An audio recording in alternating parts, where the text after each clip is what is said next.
The Jamaican parliament has added its voice to calls from around the world for an end to the United States economic and financial blockade against Cuba. The debate comes at a time when the United States government has threatened to impose more restrictions. TVJ's Janella Pursues reports. There's a new hashtag trending on social media.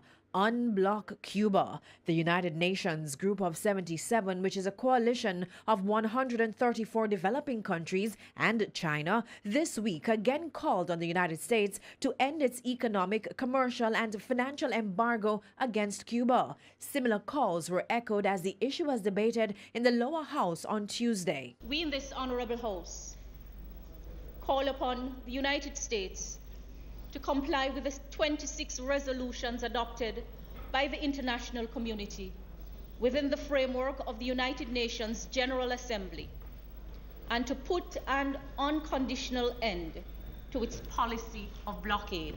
What we should be urging in this House is that Jamaica should take a lead, not just to pass this resolution in the House, but to raise our voices more directly and emphatically in the international system, beginning in CARICOM, to speak out against this blockade, because in the face of the dislocations of the international system, small countries have only one hope: to stand together.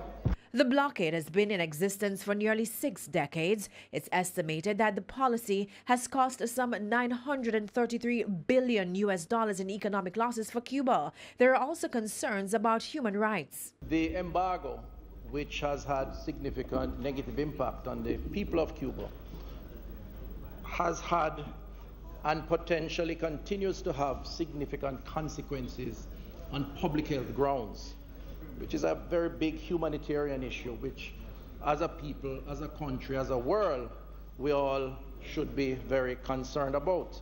In 2014, then U.S. President Barack Obama and former Cuban President Raul Castro announced plans to normalize relations between the two countries. But under the current U.S. President Donald Trump, this has been shelved. In fact, the Trump administration has threatened to strengthen the blockade. According to U.S. media reports, National Security Advisor John Bolton will make a statement on the issue on Thursday. Janella Pursues, TVJ News.